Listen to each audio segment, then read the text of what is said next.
الحمد لله وكفى وسلام على عباده الذين اصطفى خصوصا على سيد الرسل وخاتم الأنبياء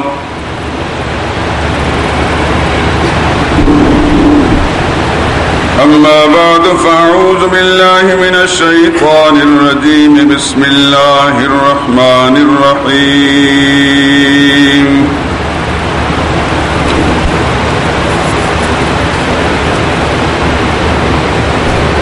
تبارك الذي نزل الفرقان على عبده ليكون للعالمين نذيرا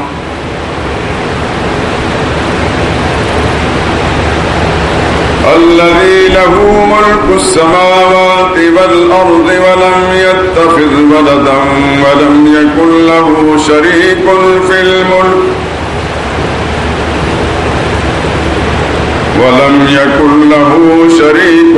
في الملك وخلق كل شيء فقدره تقديرا واتخذوا من دونه آلهة لا يخلقون شيئا وهم يخلقون ولا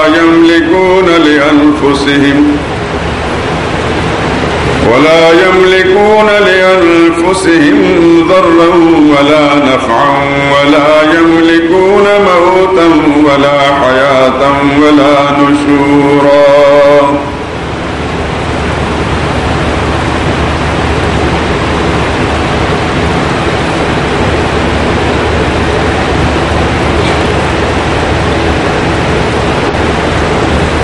برکت دینے والی ہے وہ ذات جس نے اپنے بندے پر قرآن نازل فرمایا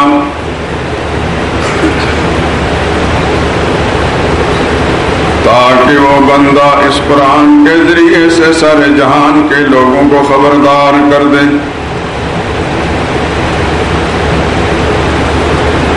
وہی ذات کے جس کی بادشاہت ہے آسمانوں اور زمین میں اور اس نے کسی کو بیٹا نہیں بنایا اور نہ ہی اس کی بادشاہی میں کوئی شریک ہے اسی نے ہر چیز کو پیدا کیا ہے پھر اس کا ایک اندازہ ٹھہرایا اور لوگوں نے تو اس کے سوا اور کا ساتھ اور معبود بنا رکھے ہیں جو کوئی چیز بھی پیدا نہیں کر سکتے بلکہ خود پیدا کیے گئے ہیں اور نہ وہ اپنے فائدے اور نقصان کا کچھ اختیار رکھتے ہیں اور نہ مرنا ان کے اختیار میں ہے اور نہ جینا ان کے اختیار میں اور نہ مرنے کے بعد دوبارہ اٹھ کھڑے ہونا ان کے اختیار میں ہے سبحان ربک رب العزت عما یصفون وسلام علی المرسلین والحمد للہ رب العالمین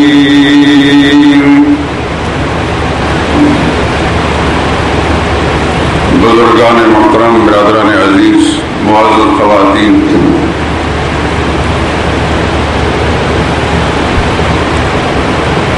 آپ حضرات میں سے اکثر کے علم میں ہے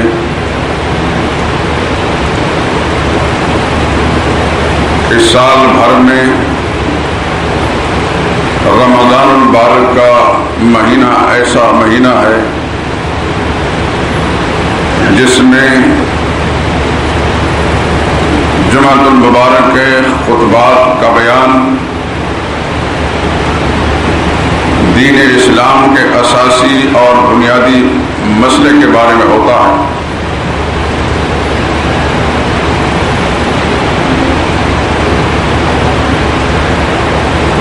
اور اس ماہ مبارک میں اس مسئلے کے انتخاب کی وجہ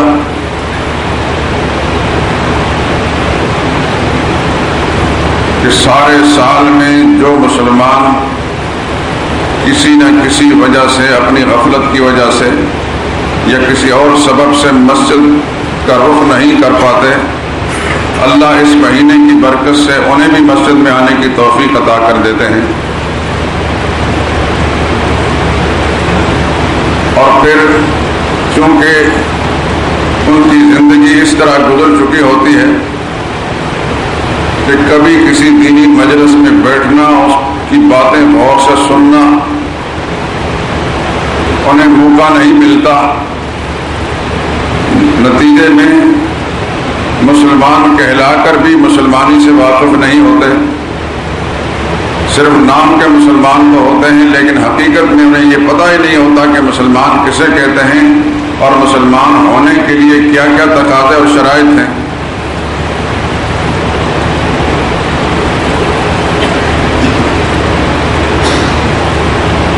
اس بنا پر ان کی اس حاضری سے فائدہ اٹھاتے ہوئے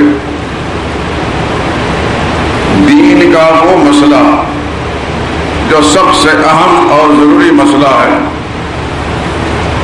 سب سے پہلے ان کے سامنے رکھا جاتا ہے کہ اگر اس مسئلے کو سمجھ لیں گے، اگر پوری توجہ اور دھیان سے خطبات جمعۃ المبارک کو سنیں گے، 4 یا 5 جمعے اس کا بیان سننے کے بعد اس بات کی کبھی امید رکھی جا سکتی ہے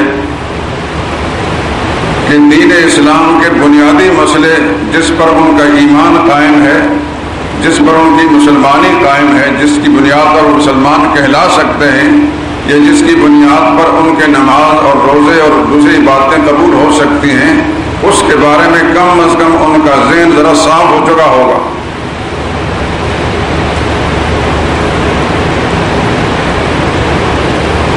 یہ وجہ ہے کہ رمضان مبارک کے مہینے میں ہمیشہ اس مسئلے کو بیان کرتا ہوں، اور جو پرانے حضرات ہیں وہ سب اس بات کے گواہ ہیں کہ گزشتہ 37 سال سے اللہ تعالیٰ کی توفیق شامل حال ہمیشہ رہی ہے، کوئی رمضان ایسا نہیں گزرا جس کے اندر اس مسئلے کو نہ بیان کیا ہو۔ اور یہ بھی بطور تحدیث نعمت کے میں اظہار کرتا ہوں اللہ تعالیٰ کی نعمت کے شکریہ کے طور پر کہ اس مسئلے کے وضاحت کے ساتھ بیان کرنے کے نتیجے میں سینکڑوں انسانوں کو اللہ تعالیٰ نے، بلکہ ہزاروں کہا جائے تو شاید مبالغہ نہ ہو، اللہ تعالیٰ نے ہدایت نصیب فرمائی اور ان کے عقیدے درست ہو گئے۔ جو نسلاً بعد نسل شرک اور بدعات میں مبتلا تھے خاندانی طور پر،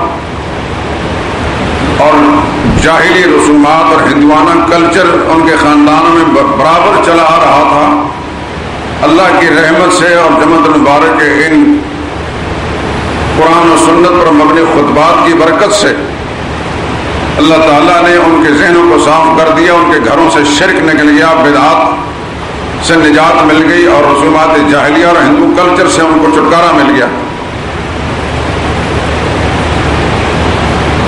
چنانچہ اسی جذبے کی بنا پر آج کی جو گفتگو اور اس کے بعد اگر زندگی نے ساتھ دیا انشاءاللہ اور اللہ کی توفیق شامل حال رہی تو جمعۃ یہ رمضان مبارک کے خطبات اسی موضوع پر ہوں۔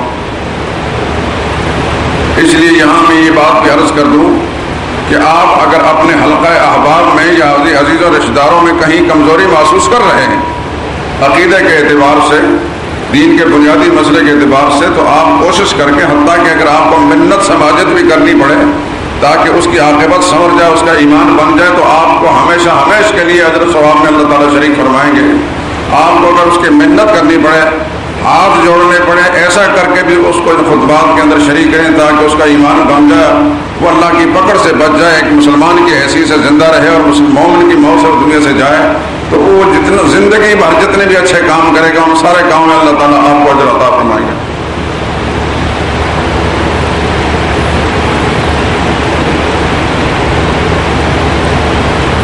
دین اسلام کا یہ مسئلہ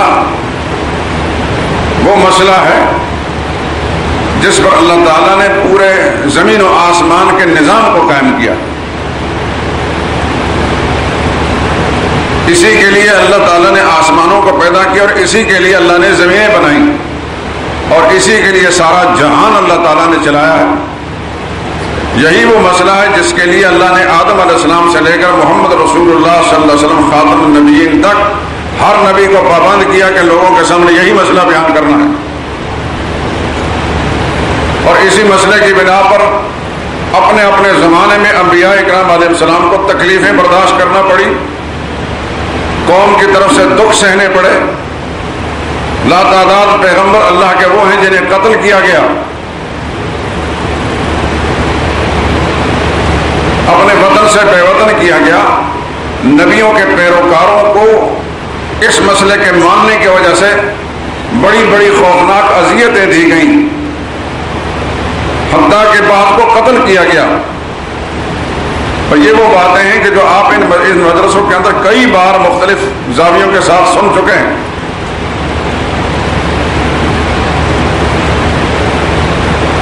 اسی مسئلے کی خاطر محمد مصطفیٰ صلی اللہ علیہ وسلم کو مکہ میں اور بیت اللہ کے صحن کے اندر لہو لہان کیا گیا.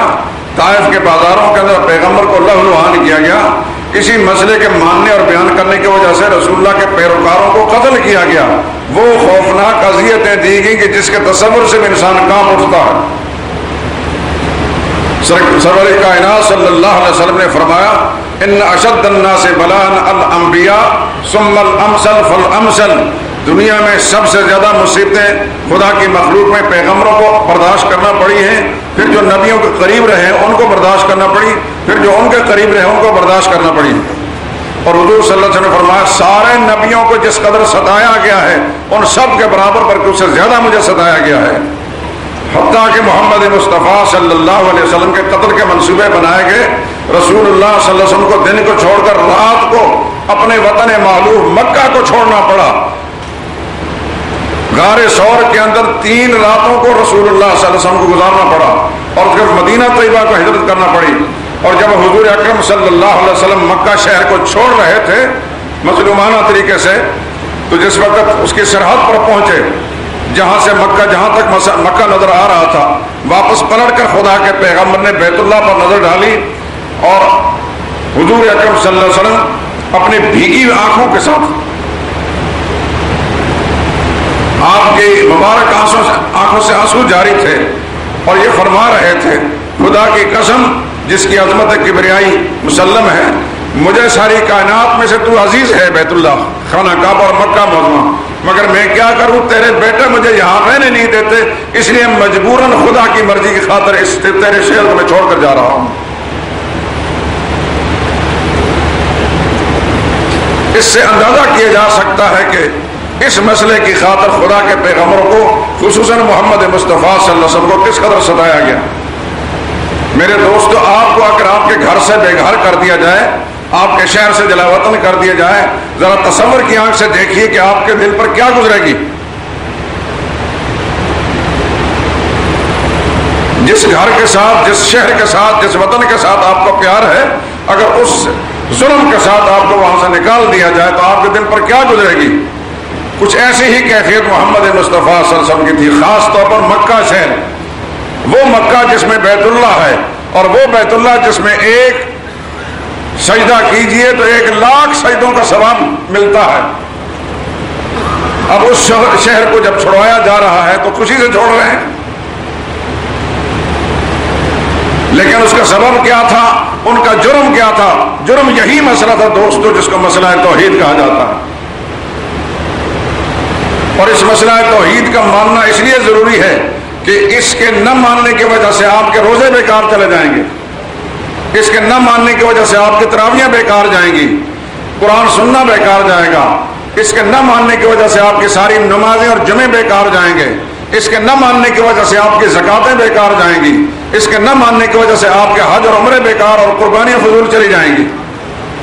اس لیے از حد ضروری ہے کہ اس مسئلے کو سمجھا جائے اور مانا جائے تاکہ ہماری عبادات بچ جائیں، ہمارا ایمان بچ جائے، خدا اس کے رسول کے ساتھ ہمارا رشتہ باقی رہے. اور خدا نہ خواستہ اس معاملے میں ہم نے غفلت برتی،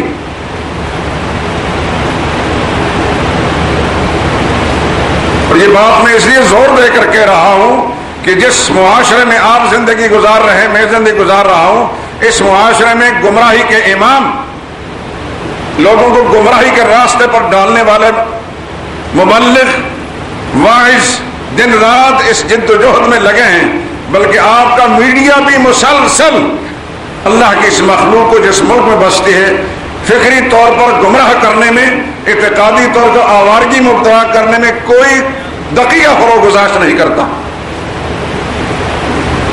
بہت پہلے شاید جنرل ضیاء الحق کا زمانہ تھا، میں نے اسی ممبر پر یہ بات کہی تھی اور پورے شعور کے ساتھ سوچ کر یہ بات کہی تھی.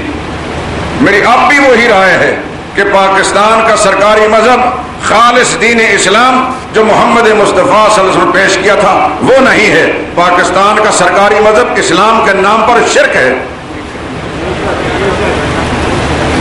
نام اسلام کا ہے. وہ ایسا ہی جھوٹ ہے جیسا کہ یہ جھوٹ بولا جاتا ہے کہ پاکستان کے اندر کوئی قانون قرآن و سنت کے خلاف نہیں ہوگا. قرآن و سنت کا نام بھی لیا جاتا ہے، اس کے آئین کے اندر یہ لفظ لکھا بھی ہے، لیکن کوئی بات قرآن و سنت کے مطابق نہیں، ہر بات منافقت پر مبنی ہے. آپ کا جو میڈیا ہے، الیکٹرانک ہو یا پرنٹ، اس میں جا کر جتنی وہ خدا رسول کی باغیانہ باتیں، جتنی بودی باتیں، جتنی قرآن و سنت کے خلاف باتیں آپ کر سکتے ہیں وہ کھلیں، آپ کے لیے بالکل اجازت ہوگی.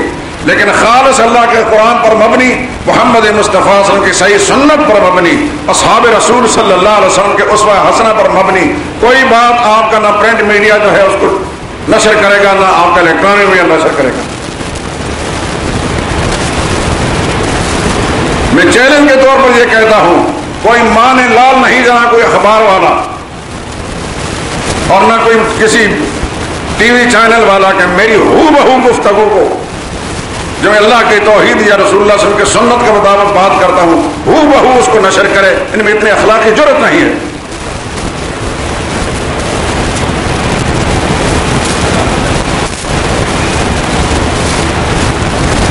بہرحال ہمیں اس سے کوئی غرض نہیں، اور نہ ہم اس کے محتاج ہیں کہ وہ اپنے میڈیا کے ذریعے سے ان باتوں کو نشر کریں. خدا کا دین اس میڈیا کا محتاج نہیں. محمد مصطفیٰ صلی اللہ علیہ وسلم کے زمانے میں نہ اخبارات تھے نہ ٹی وی چینل تھے. رسول اللہ صلی اللہ علیہ وسلم کے رضاکاروں نے اخلاص کے ساتھ اور خلوص نیت کے ساتھ اللہ کے دین کو پھیلانا شروع کیا، اور خدا کی روئے زمین پر خدا کا دین پھیل گیا. ہمیں ہرگز کسی بھی صورت کے اندر اس کی ضرورت ہی نہیں.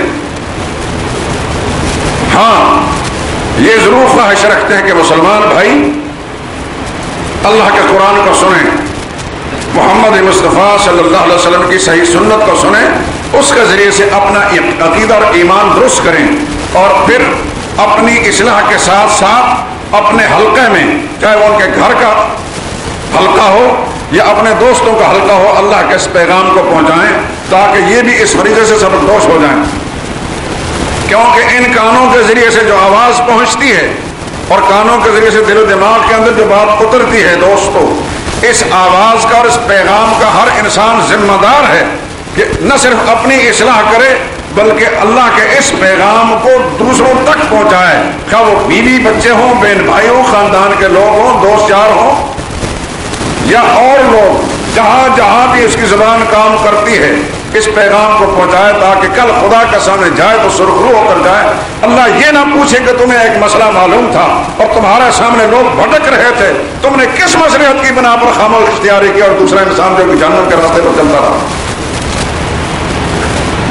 اس لیے یہ بات میں کہتا ہوں کہ کوئی مولوی اور پیر جو پیشوائیت کے مقام پر فائز ہے، اگر وہ خدا کا دین سچا نہیں بیان کرتا، اس سے بڑا مجرم خدا کی دھرتی پر کوئی انسان نہیں ہے.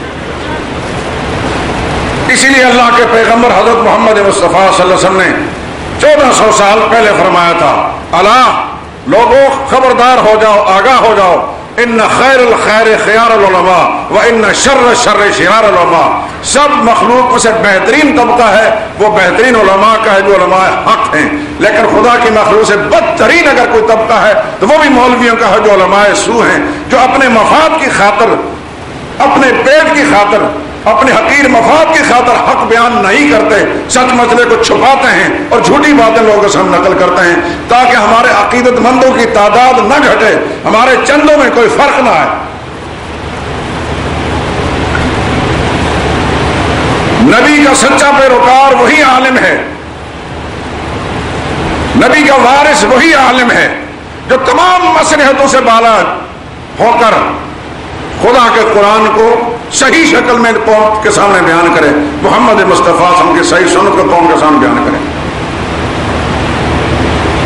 جو اپنے پیٹ کی خاطر یا اپنے چندے بچانے کی خاطر یا عقیدت مندوں کی تعداد بچانے کی خاطر حق بات نہیں بیان کرتا، اس کی وہ کمائی اس بازار کی طوائف سے زیادہ پلید اور اس کنجری کے اعتبار سے زیادہ خبیث ہے۔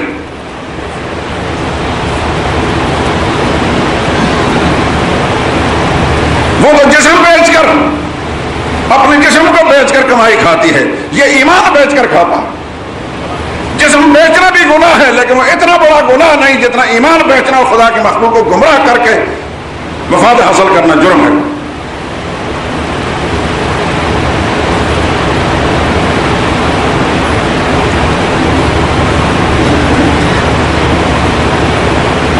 جس مسئلے کو آج میں آپ کے سامنے رکھ رہا ہوں، میں نے شروع میں ایک بات کہی تھی، اسی مسئلے کی خاطر اللہ تعالیٰ نے زمین و آسمان کا نظام قائم کیا ہے، اور یہ میرا کوئی کھوکھلا دعویٰ نہیں، اس کے لیے دلیل اس قرآن میں موجود ہے۔ 28واں پارہ سورہ طلاق، اس کے شروع میں طلاق کے مسئلے ہیں، عدت کے مسئلے ہیں، لیکن آخر میں جا کر پروردگار عالم نے سب سے آخری آیت اس سورہ مبارکہ کی، اس کے اندر اس مسئلے کو بیان کیا۔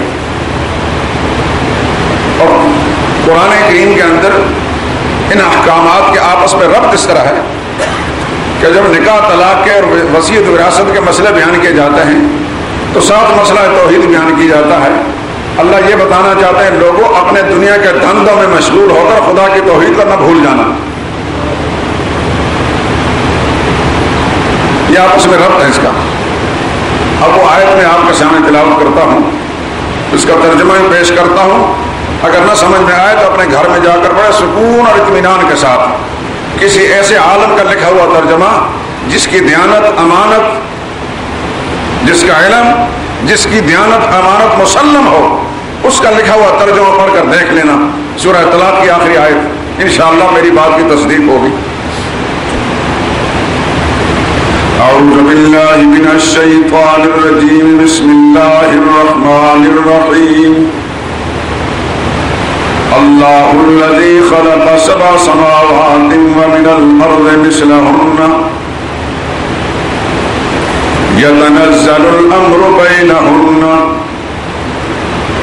لتعلموا أن الله على كل شيء قدير وأن الله قد أحاط بكل شيء علما۔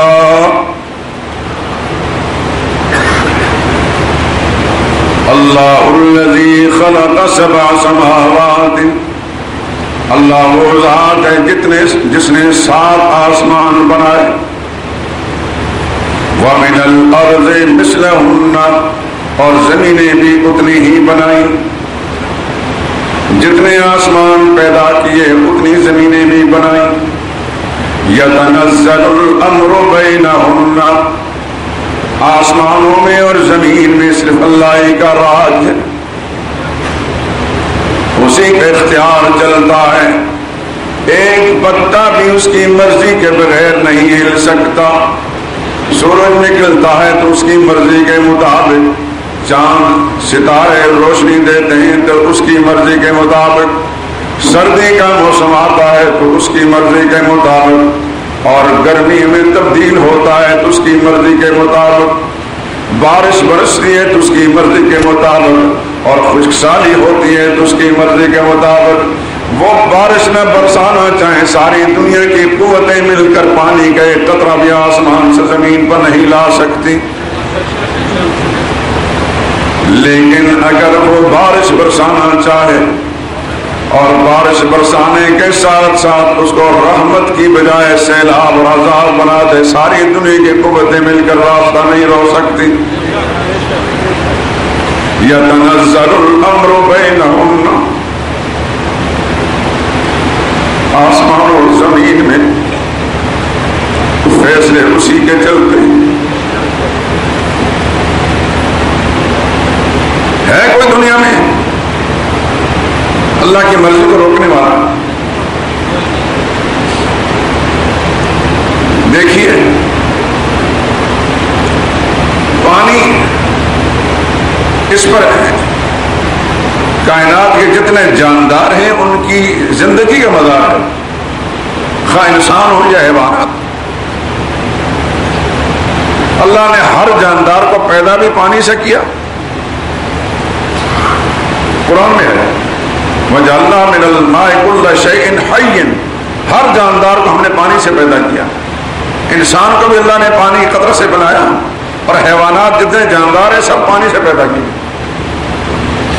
ان کی تخلیق بھی پانی سے اور ان کی ضرورت بھی پانی، کھانے میں بھی پانی کی ضرورت، کھانا پکانے میں بھی پانی کی ضرورت، پینے میں بھی پانی کی ضرورت، کپڑے دھونے میں بھی پانی کی ضرورت، نہانے میں بھی پانی کی ضرورت، وضو میں بھی پانی کی ضرورت، کھیتی باڑی کو سیراب کرنے میں بھی پانی کی ضرورت، بلڈنگ بنانے میں بھی پانی کی ضرورت۔ کوئی شعبہ زندگی کا ایسا نہیں جہاں انسان کو پانی کی ضرورت نہ پڑے۔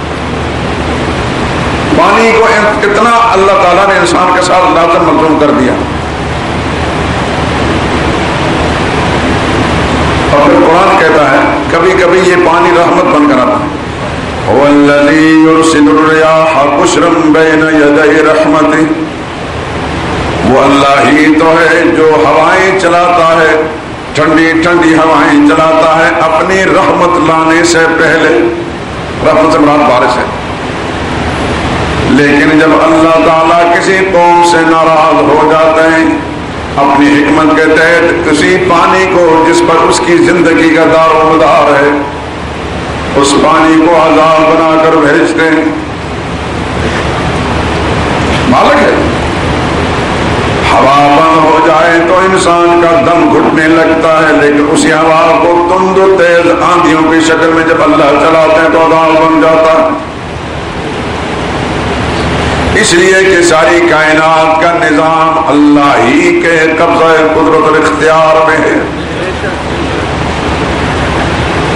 یتنزل الامر بینہم، آسمانوں میں بھی اللہ کا راج، زمینوں میں بھی اللہ کا اختیار چلتا ہے۔ یہ بات بیان کرنے کے بعد فرمایا کیوں اللہ نے آسمان و زمین بنائے؟ لِتَعْلَمُوا، اس بات کو غور سے سمجھنا، لِتَعْلَمُوا، تاکہ تمہیں معلوم ہو جائے، تاکہ تم جان لو، تمہیں معلوم ہو جائے ان اللہ علی کل شیء قدیر، اللہ ہی ہر چیز پر قادر ہے، اللہ ہی سب کچھ کرنے والا ہے، سب کچھ کرنے کا اختیار ہر وقت، ہر آن، ہر زبان اور ہر مکان میں صرف اللہ کو۔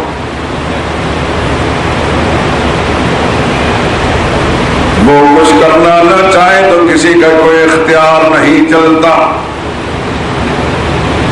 ایک بات ہے ان اللہ علی کل شیء قدیر، ایک تو یہ مسئلہ سمجھ میں آیا کہ ہر چیز پر قدرت اور طاقت اللہ ہی کے۔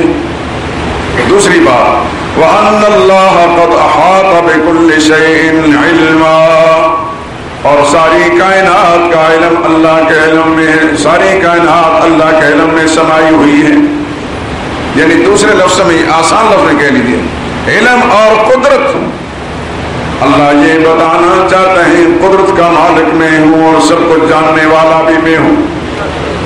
اور یہ ہے مسئلہ توحید کی بنیاد۔ مسئلہ توحید کی بنیاد کیا ہے؟ علم اور قدرت، سب کچھ جاننے والا بھی اللہ اور سب کچھ کر سکنے والا بھی اللہ۔ دنیا میں جتنی مشرک قومیں گزری ہیں نبیوں کے ساتھ مقابلہ کرنے والی، ان کے عقیدے میں یہی بگاڑ تھا کہ وہ اللہ کے سوا اوروں کے بارے میں سمجھتے تھے کہ وہ جاننے والے بھی ہیں اور سب کچھ کرنے والے۔ نبی یہ سمجھاتے رہے کہ سب کچھ جاننے والا بھی اللہ کے سوا کوئی اور نہیں، سب کچھ کرنے والا بھی اس کے سوا کوئی اور نہیں۔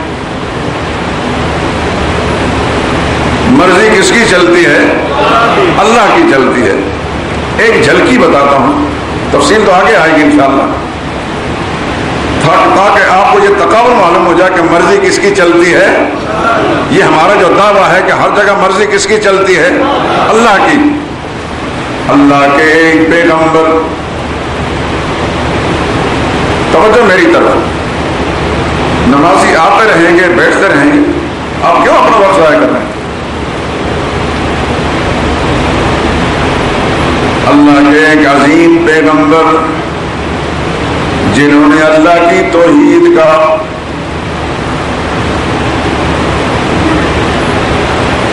اتنا کام کیا کہ رات دن دیکھے بغیر 950 سال تک اللہ کی توحید کا مسئلہ بیان کرتے رہے، دن کو بھی اور رات کو بھی۔ ایسا مبلغ دنیا میں پیدا ہی کوئی نہیں ہوا جو دن رات 24 گھنٹے اللہ کا پیغام سناتا رہے۔ اور یہ بات جو میں کہہ رہا ہوں یہ قرآن میں ہے، سورہ نوح میں، رب انی دعوت قومی لیلا ونہارا، میرے مالک میں نے اپنے قوم کو دعوت دی، راتوں کو بھی دی اور دن کو بھی دی۔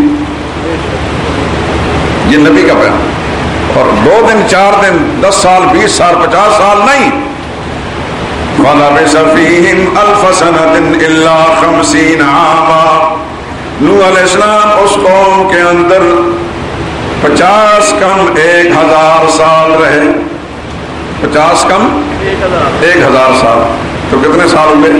950 سال، 950 سال دن رات کا فرق کیے بغیر اللہ کی توحید کی دعوت دیتے رہے۔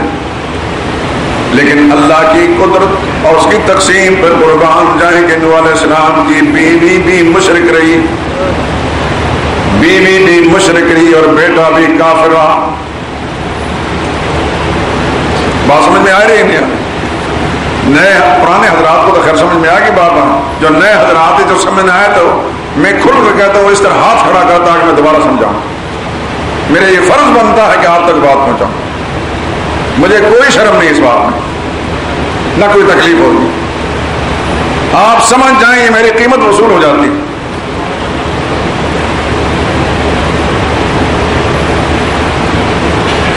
اللہ کی تقسیم پہ قربان 950 سال اللہ کا پیغمبر توحید کی دعوت دیتا ہے، لیکن گھر کے اندر بیٹا بھی نافرمان، بیوی بھی نافرمان، دونوں کافر ہیں۔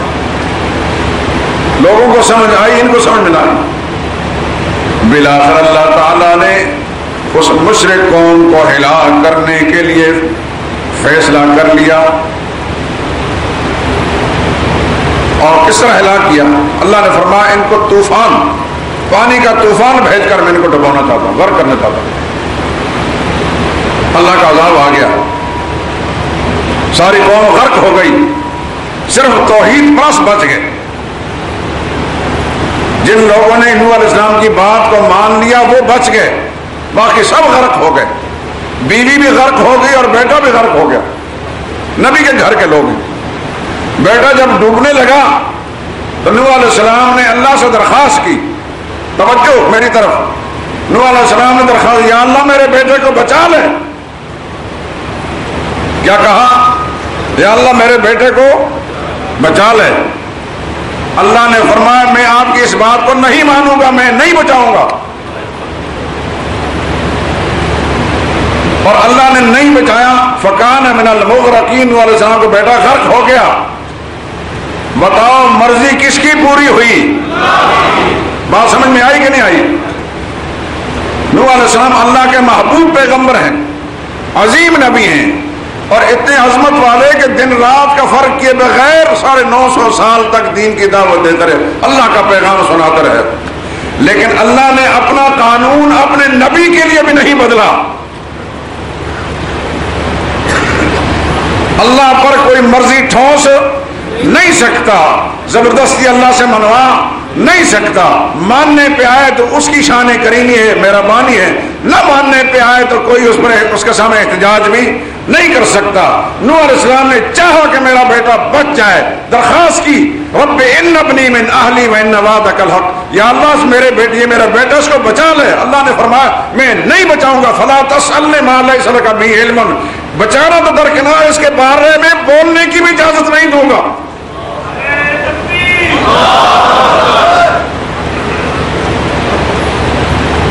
بولنے کی اجازت بھی نہیں۔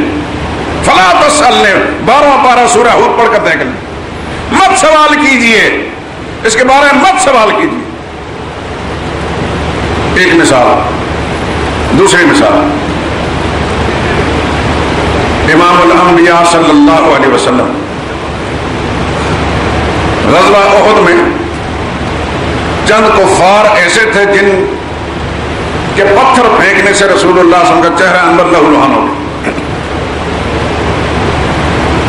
چند مشرکین ایسے تھے جن کے پتھر پھینکنے سے حضور کا چہرہ لہولہان ہو گیا. رسول اللہ صلی اللہ علیہ وسلم نے دعا فرمائی یا اللہ ان کو پکڑ, ان کو تباہ و برباد کر دے. بخاری اور مسلم دونوں میں وہ دعا منقول ہے. 3 آدمی تھے, سہیل بن عمر اور حارث بن ہشام اور ایک تیسرے. ان 3 آدمیوں کا نام لے کر حضور صلی اللہ علیہ وسلم دعا فرمائی. کیا فرمایا کہ یا اللہ ان کو پکڑ, ان کو ہلاک کر. اللہ نے فرمایا لیس لک من الامر شیء, میرے محبوب پیغمبر میں نے اس معاملے میں آپ کو کوئی اختیار نہیں دیا. آپ چاہتے ہیں کہ میں ان کو تباہ و برباد کر دوں, میری حکمت کا تقاضا ہے کہ میں ان کو بچا لوں. ایمان کی دولت سے مالا مال کر کے آپ کے قدموں میں ڈال کر ان کو آپ کا رضاکار بنا دوں. لیس لک من الامر شیء, اس معاملے میں آپ کو کوئی اختیار نہیں دیا گیا. اور یتوب علیہم اور یعذبہم, کہ آپ کسی کو چاہیں تو معاف کر دیں, کسی کو چاہیں تو سزا دیں. للہ ما فی السماوات و ما فی الارض, آسمان و زمین میں اللہ ہی کی حکومت اور راج ہے. فیغفر لمن یشاء ویعذب من یشاء, وہ اپنی مرضی سے جس کو چاہے گا بخش دے گا, جس کو چاہے گا سزا دے گا.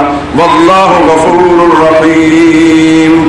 اور آج اللہ نے فرمایا میں نے اپنی شان غفوریت اور غفاریت کا مظاہرہ کرتے ہوئے ان کو ایمان کی دولت سے مالا مال کر کے معاف کر دینا اور آپ کا رضاکار بنا دینا. حضور نے چاہا کہ برباد ہو کہ نہ, حضور نے ان کی بربادی چاہی کہ نہیں چاہی. حدیث میں ہے بھائی کہ کیوں خاموش ہو رہے ہیں. اکا دکا واقعات ایسے ملتے ہیں حضور صلی اللہ علیہ وسلم کی زندگی کے کہ حضور نے بدعائیں فرمائی. ان میں سے یہ 3 آدمی بھی ہیں, لیکن اللہ تعالیٰ نے فرمایا میں ان کو برباد نہیں کروں گا. میرے علم, میرے حکمت کا تقاضا یہ ہے کہ ان کو ایمان کی دولت سے مالا مال کر دوں, ان کو مسلمان بنا کر آپ کا ساتھی بنا دوں. اور اللہ تعالیٰ نے ساتھی بنا دیا. مرضی کس کی پوری ہوئی؟ ہر جگہ مرضی کس کی چلتی ہے؟ لِتَعْلَمُوا أَنَّ اللَّهَ عَلَى كُلِّ شَيْءٍ قَدِيرٌ, تاکہ تمہیں معلوم ہو جائے کہ اللہ سب کچھ کرنے والا ہے. ہر جگہ اس کی مرضی, اس کا راج چلتا ہے. وَلِتَعْلَمُوا, اور تمہیں یہ معلوم ہو جائے أَنَّ اللَّهَ قَدْ أَحَاطَ بِكُلِّ شَيْءٍ عِلْمًا, ہر چیز اللہ کے علم میں سمائی ہوئی ہے. کائنات کا کوئی ذرہ, 7ویں زمین پر بھی اگر کوئی کیڑا رینگتا ہے تو اللہ کو وہ دکھائی دیتا اور اللہ اس کی آواز کو بھی سنتے ہیں.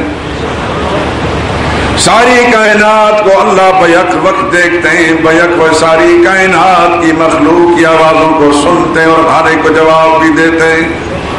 معلوم ہوا کہ ہر چیز اللہ کے علم میں سمائی ہوئی. سب کچھ جاننے والا بھی اللہ ہے اور سب کچھ کر سکنے والا بھی اللہ ہے. اس لیے آسمانوں کو بنایا, زمینوں کو بنایا, تاکہ آسمان و زمین کی ساری مخلوق کو یہ معلوم ہو جائے کہ ساری طاقتوں کا مالک بھی اللہ ہے اور سب کچھ جاننے والا بھی اللہ.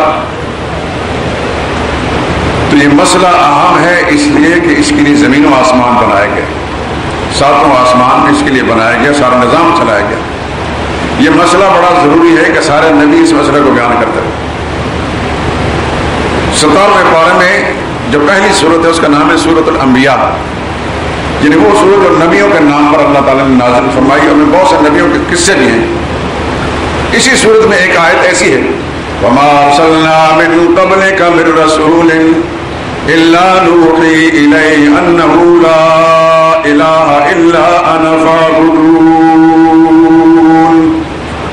میرے لاڈلے پیغمبر, میں نے آپ سے پہلے جتنے نبی اور رسول بھی بھیجے ہیں سب کو میں نے یہ پیغام بھیجا کہ سب کے سب میرے سوا کوئی عبادت اور پکار کے لائق نہیں، میری بندگی کرنا، میری بندگی کا پیغام دنیا میں سنانا۔ سارے نبیوں کو یہی پیغام دیا گیا۔ یہ مسئلہ اہم ہے، یہ کوئی صرف مسجد شہداء کا مسئلہ نہیں، یہ امام الانبیاء کا مسئلہ بھی ہے، تمام انبیاء کا مسئلہ ہے، سب اللہ والوں کا مسئلہ ہے۔ ساری کائنات کا نظام اللہ تعالیٰ نے اسی پر قائم کیا۔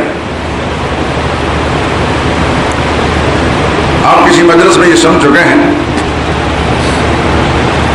ایک سے زائد مرتبہ سن چکے ہیں کہ شروع میں جب رسول اللہ صلی اللہ علیہ وسلم کو نبوت ملی اور آپ پر قرآن نازل ہونا شروع ہوا تو جنات کو پہلے لگا دیے کہ آسمانوں کے اوپر جا کر فرشتوں کی گفتگو سننے میں پہلے لگا دیے، اب نہیں سنیں گے۔ پہلے سنا کرتے تھے اور ان کی سچی باتوں میں جھوٹ ملا کر دنیا میں پھیلا دیتے تھے، لیکن جب حضور صلی اللہ علیہ وسلم کی بعثت ہوئی اور قرآن نازل شروع ہوا، بس اللہ تعالیٰ نے زبردست پہلے لگا دیے کہ کوئی جن اوپر نہیں جائے گا۔ جنوں کو تشویش ہوئی کہ کیا معاملہ ہوا ہے، دنیا میں کوئی نیا واقعہ آیا ہے کہ ہمارے لیے اس قدر سخت مشکلات پیدا کر دی گئی۔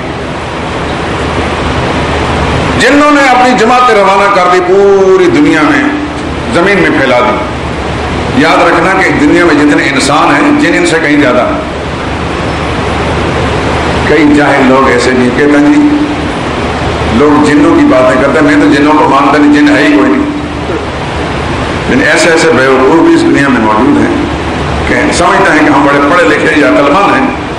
بھائی یہ تو ایک مخلوق ایسی ہے، جس طرح انسان ہے ایسے جنات بھی ہیں، اور جس طرح انسان مکلف ہیں اللہ کے حکموں کے پابند ہیں، اس طرح جنات بھی اللہ کے حکم پابند ہیں۔ ساری کائنات میں صرف دو ہی تو ایسی مخلوق ہے، انسان اور جن، جو اللہ کے حکم کے کرنے کے پابند ہیں۔ کریں گے تو ثواب ملے گا، نہیں کریں گے تو عذاب ملے گا۔ جس طرح انسانوں کے لیے قانون ہے، جنوں کے لیے اللہ نے یہ قانون بنایا۔ وَالْجَانَّ خَلَقْنَاهُ مِن قَبْلُ مِن نَارِ سُمُومٍ، انسانوں کی تخلیق سے پہلے اللہ تعالیٰ نے پوری دنیا میں جن پیدا کر دیے، انسانوں سے بڑے ہیں عمر میں، کیونکہ ان کی تخلیق پہلے ہوئی ہے۔ یہ بھی یاد رکھنا کہ یہ شیطان جو ہے نا، جس کو ابلیس کہتے ہیں، یہ بھی جن ہے، جنوں میں سے کان من الجن ففسق عن امر ربی۔ تو جنہوں نے آپ نے پوری دنیا میں جماعتیں روانہ کر دی۔ کیا واقعہ ہوا ہے دنیا میں جو ہمارے لیے اتنی سخت پابندیاں لگی؟ ان کی ایک جماعت چلتے چلتے مکہ معظمہ میں اس وادی میں پہنچی جس وادی میں رسول اللہ صلی اللہ علیہ وسلم فجر کی نماز ادا کر رہے تھے۔ یہ شروع کا واقعہ۔ مشرکین بیت اللہ میں نماز نہیں پڑھنے دیتے تھے تو حضور صلی اللہ علیہ وسلم اپنے ساتھیوں کو لے کر کہیں نہ کہیں کسی جگہ میں کسی وادی میں نماز ادا کرتے۔ فجر کی نماز میں پہنچے، حضور تلاوت کر رہے تھے، نماز پڑھا رہے تھے، جیسا کہ آپ جانتے ہیں کہ فجر کی نماز میں جہرن قرات ہوتی ہے۔ جنہوں نے جو حضور صلی اللہ علیہ وسلم کی آواز سنی وہیں روک گئے، انہیں قدموں پر روک گئے اور دھیان سے توجہ کے ساتھ قرآن کریم کو سنا۔ اور آپ جانتے ہیں کہ فجر کی نماز میں قرآن کریم کتنا لمبا پڑا جاتا ہے، عام نمازوں سے زیادہ ہی صحیح، 10 منٹ 15 منٹ، اس سے زیادہ کیا ہوگا؟ اس سے زیادہ لمبی نماز پڑھانے کی حضور نے اجازت بھی نہیں دی۔ 10-15 منٹ زیادہ سے زیادہ انہوں نے قرآن کریم کو سنا۔ قرآن نے ان پر اثر کیا چھوڑا، یہ بات میں سنانا چاہتا ہوں۔ وَيَصْرَفْنَا إِلَيْكَ نَفَرًا مِنَ الْجِنِّ يَسْتَمِعُونَ الْقُرْآنَ، میرے لاڈلے پیغمبر جہاں آپ نماز فجر کی ادا کر رہے تھے، میں نے جنوں کی ایک جماعت کو وہاں پہنچا دیا اور وہاں آ کر وہ آپ کا قرآن سننے لگے۔ یستمعون القرآن فلما حضروا، جب چلتے چلتے اس مقام پر پہنچے جہاں آپ نماز ادا کر رہے تھے، قالوا انصتوا، آپس میں ایک دوسرے کو کہنے لگے بھائی چپ ہو جاؤ، چپ ہو جاؤ، یعنی قرآن کو سنو، باتیں نہ کرو، انصتوا، چپ ہو جاؤ۔ جب قرآن پڑھا جائے تو چپ رہنا چاہیے، کچھ نہیں پڑھنا چاہیے۔ اس لیے امام ابو حنیفہ رحمہ اللہ فرماتے ہیں کہ امام کے پیچھے نہیں پڑھنا چاہیے کہ امام کی قرات کو سننا چاہیے. فلما حضروا قالوا انصتوا. قرآن کا ادب یہ ہے، قرآن کا ادب یہ ہے کہ اس کو سنا جائے، اس کے دوران کچھ نہ پڑھا جائے. اذا قرئ القرآن فاستمعوا له، اللہ فرماتے ہیں جب قرآن پڑھا جائے غور سے سنو. وانصتوا، اور چپ رہو، لعلکم ترحمون، تاکہ اللہ کی رحمت نازل ہو. فلما حضروا قالوا انصتوا، چپ ہو جاؤ.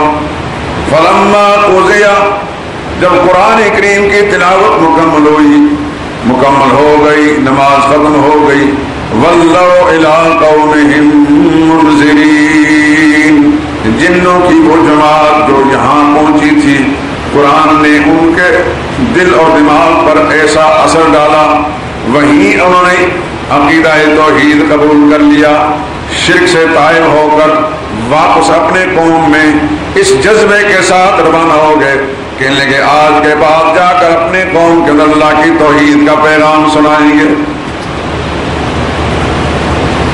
اس کی تفصیل سورہ جن میں موجود ہے. اوحی الی انہ استمع نفر من الجن، مجھے بتایا گیا ہے کہ جنوں کی ایک جماعت نے قرآن سنا اور کہنے لگے انا سمعنا قرآنا عجبا، ہم نے عجیب قرآن سنا ہے، فآمنا بہ، ہم اس قرآن پر ایمان لا چکے ہیں، ولن نشرک بربنا احدا، آج کے بعد اپنے رب کے ساتھ کسی کو شریک نہیں بنائیں گے. جنہیں قرآن 5-10 منٹ سننے کا اثر یہ پڑا، پہلے عقیدہ مشرکانہ تھا، فوراً ان کا عقیدہ بدلا، اعلان کر دیا کہ لن نشرک بربنا احدا، آج کے بعد اپنے رب کے ساتھ کسی کو شریک نہیں ٹھہرائیں گے. اور وہاں سے واپس گیا اپنے قوم کے اندر مبلغ بن کر کے.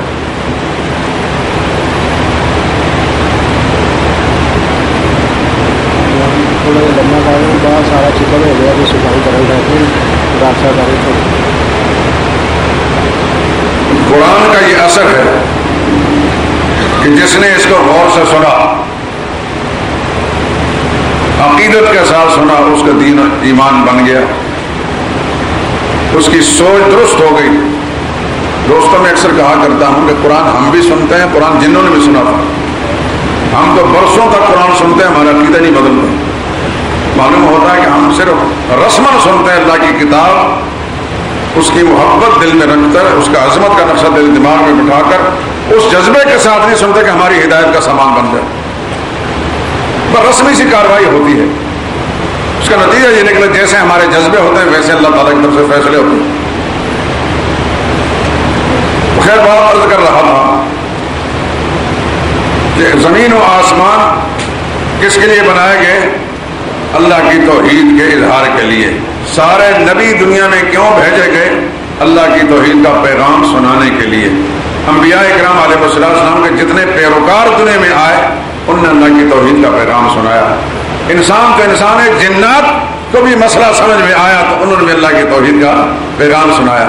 یہ بات اس لیے میں کہہ رہا ہوں، آپ کو اللہ کرے مسئلہ سمجھ آ جائے، اللہ کرے ہر مسلمان کو مسئلہ سمجھ میں آ جائے، اس کی سوچ قرآن کے مطابق بن جائے، رسول اللہ کی سنت کے مطابق بن جائے.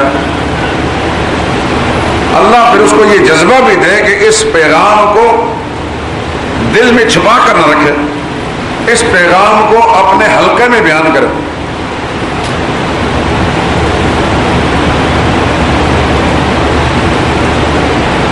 کیونکہ حق بات کو چھپانا جرم ہے.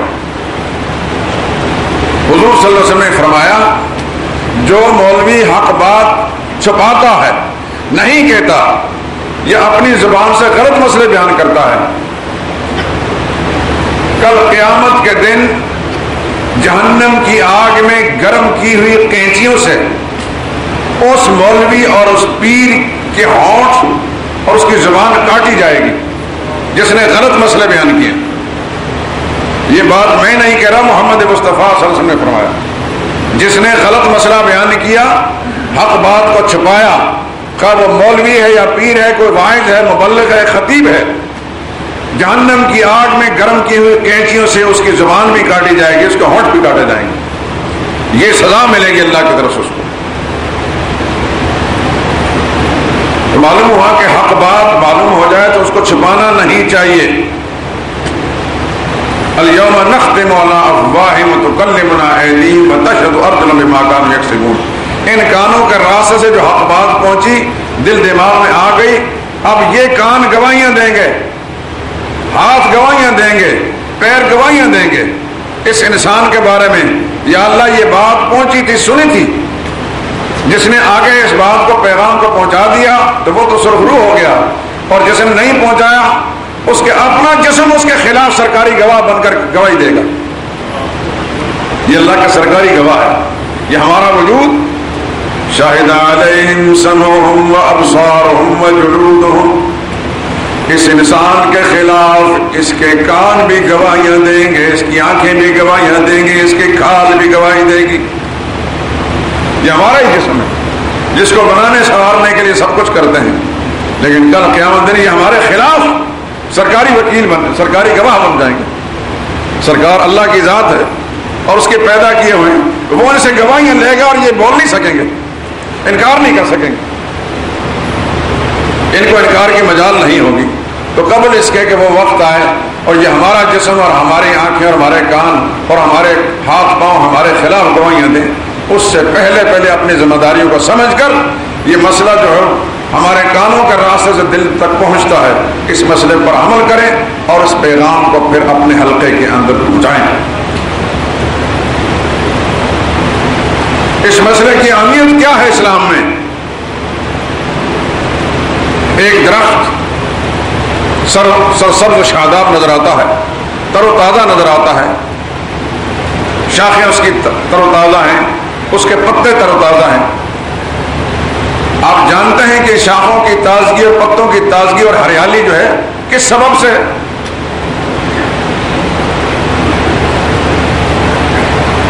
اس درخت کی جڑ کے سبب سے. جڑ اس کی سلامت ہے, جڑ اس کی سبز و شاداب ہے تو اس کی شاخیں بھی ہری بھری ہیں, پتے بھی ہرے بھرے ہیں. لیکن جڑ اگر کٹ جائے یا خشک ہو جائے تو بتائیے کہ درخت کے پتے اور اس کی شاخیں سرسبز رہ سکتی ہیں؟ آپ جانتے ہیں اس بات کو. یہ تو موٹیت رکھنے والا بھی انسان جانتا ہے کہ درخت کی شادابی جو ہے اس کی جڑ پر موقوف ہے. جڑ شاداب ہے تو درخت شاداب ہے, جڑ خشک ہوگی تو درخت کے شاخیں بھی خشک ہو جائیں گے اور پتے بھی. اسی طریقے سے اس مسئلہ توحید کو اسلام شجر اسلام کے درخت میں جڑ کی حیثیت حاصل ہے. نمازیں, روزے, زکوٰۃ, حج, فطرانہ, قربانی, صدقہ, خیرات, طواف, اعتکاف, یہ سب چیزیں اللہ کے ہاں قبول ہوں گی تب جب یہ عقیدہ ٹھیک ہوگا. عقیدہ ٹھیک نہیں ہوگا تو سب کچھ برباد کر دیا جائے گا. یہ اس کی مثال ہے انسان کی جسم اور روح کی. انسان کا جسم سلامت ہے کس کی وجہ سے؟ روح کی وجہ سے. روح سلامت ہے تو جسم سلامت ہے. بعض اوقات انسان کے ہاتھ بھی کٹے ہوتے ہیں لیکن انسان زندہ ہوتا ہے. آنکھیں پھوڑ دی جاتی ہیں, انسان زندہ ہوتا ہے. اس کے پاؤں کاٹ دیے جاتے ہیں, انسان زندہ ہوتا ہے. اس کے دانت توڑ دیے جاتے ہیں, انسان زندہ ہوتا ہے. کان کاٹ دیے جاتے ہیں, انسان پھر بھی زندہ ہے. زندگی کا دار و مدار کس پر ہے؟ روح پر. روح ابھی ہے اس کے اندر, روح ہے تو انسان زندہ ہے. لیکن روح اگر نکل جائے تو سارے اعضاء سلامت بھی ہوں تو وہ انسان زندہ انسان نہیں کہلائے گا بلکہ ایک میت, ایک لاش کہلائے گا. ایک میت ہے, ایک لاش ہے, پھر اس کو گھر میں کوئی نہیں رکھتا. اسی طریقے سے سمجھیے کہ ہمارا دین اسلام کا سارا جسم اس روح پر قائم ہے جس کو توحید کہتے ہیں, عقیدہ توحید. یہ عقیدہ صحیح ہے تو جسم عبادات کا بھی صحیح ہے, اور یہ روح صحیح نہیں, یہ روح نکل گئی تو عبادت ختم ہو گئی. اس عبادت کی کوئی قیمت بھی نہیں.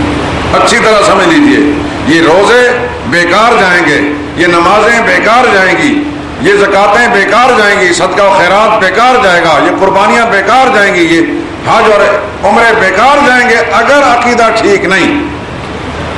عقیدہ ٹھیک ہو گیا تو چھوٹی چھوٹی نیکی بھی اللہ پاک آپ کے نامہ اعمال میں جمع کر دیں گے. اور اس مسئلے کی اہمیت اس قدر ہے کہ خدا کے پیغمبر زندگی کے اندر بھی یہ مسئلہ بیان کرتے رہے اور موت کے وقت بھی اپنے اولاد کو جب وصیت فرمائی تو اس مسئلے کی وصیت فرمائی. قرآن کی ایک آیت ام کنتم شہداء اذ حضر یعقوب الموت.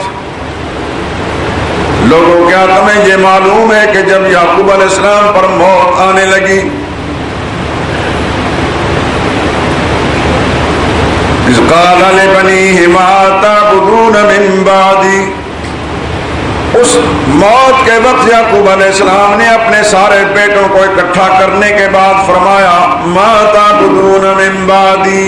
میرے بیٹو جب تک میں تمہارے اندر زندہ موجود تھا مجھے تمہارے اعمال کا پتہ تھا، لیکن اب میں دنیا چھوڑ کر جا رہا ہوں، میرے بعد کس کی بندگی کرو گے، کس کی پوجا کرو گے؟ قالوا نعبد الہک و الہ آبائک ابراہیم و اسماعیل و اسحاق الہا واحدا. سب بیٹوں نے کہا ابا جان فکر نہ کیجئے، جو ایمان اور عقیدہ آپ نے ہمیں سکھایا ہے ہم اسی پر قائم رہیں گے. آپ کی زندگی میں بھی ہم توحید پر قائم، آپ کے مر جانے کے بعد بھی ہم اسی عقیدے پر قائم ہیں جس پر آپ ہیں، آپ کے باپ دادا ابراہیم علیہ السلام، اسماعیل علیہ السلام، اسحاق علیہ السلام. الہ واحدہ، اکیلے اللہ ہی کی بندگی کریں گے، اس کے ساتھ کسی کو شریک نہیں بنائیں گے. اس مسئلے کی اہمیت اس قدر ہے کہ اللہ کے ایک پیغمبر جیل کے اندر قید خانے میں لوگ اس سے مسئلہ پوچھنے آتے ہیں، خواب کی تعبیر پوچھنے آتے ہیں، تو یوسف علیہ السلام ان کو جواب میں کہتے ہیں لوگوں میں تمہیں تمہارے خواب کی تعبیر بتاتا ہوں، لیکن اس سے پہلے ایک زیادہ ضروری مسئلہ تمہیں سمجھانا چاہتا ہوں. بات سمجھ میں آ رہی ہے کہ نہیں آ رہی آپ کو؟ تمہارے سوالوں کا جواب دینے سے پہلے زیادہ ضروری مسئلہ تمہیں سمجھانا چاہتا ہوں. اور یوسف علیہ السلام نے پھر ان کو توحید کا مسئلہ بتایا. مسئلہ بتانے کے بعد پھر ان کے خواب کی تعبیر بتائی. معلوم ہوتا ہے مسئلہ اتنا اہم ہے کہ نبی گھر میں ہو تو اللہ کا پیغام توحید سناتا ہے، جیل میں چلا جائے وہاں بھی فراموش نہیں کرتا. نبی اپنی زندگی کے اندر بھی اس پیغام کو سناتا ہے، موت کے وقت بھی اپنے وارثوں کو اسی بات کی وصیت کرتا ہے. اب چاہتا ہوں کہ آخر میں ایک ولی اللہ کی وصیت بھی سنا دوں. وہ تو نبیوں کی وصیت تھی نا. ایک ولی جس کو آپ بھی مانتے ہیں، میں بھی مانتا ہوں، سارا جہان مانتا ہے. علامہ ابن رجب حنبلی نے اپنی کتاب میں لکھا طبقات الحنابلہ میں کہ شیخ عبد القادر جیلانی رحمۃ اللہ تعالیٰ کی کرامات جو تواتر تک پہنچتی ہیں، یعنی دنیا ساری گواہ ہے اتنا صاحب کرامت ولی اللہ. لیکن ہمارے پاکستانیوں نے ان کے نام پر 11ویں کی کھیر کھانا شروع کر دی. وہ اللہ کا بہت بڑا ولی، خدا کی کروڑ ہار رحمتیں نازل ہوں. ہمارے پاکستانی مولوی پیروں نے اپنے پیٹ کو تازہ کرنے کے لیے قوم کو یہ سبق پڑھایا کہ ان کے نام کی 11ویں دو، خود بھی کھاؤ ہمیں بھی کھلاؤ. یہ سب جھوٹ ہے میرے دوستوں. شیخ عبد القادر جیلانی بہت بڑے موحد انسان تھے، وہ مشرک نہیں تھے، شرک کی تعلیم انہوں نے نہیں دی. یہ پیٹ کے پجاری ملا اور پیر جو ہیں یہ شرک کی تعلیم دیتے ہیں ان کا نام لے لے کر. سیدنا شیخ عبد القادر جیلانی جب وفات پانے لگے تو ان کے بیٹے عبد الوہاب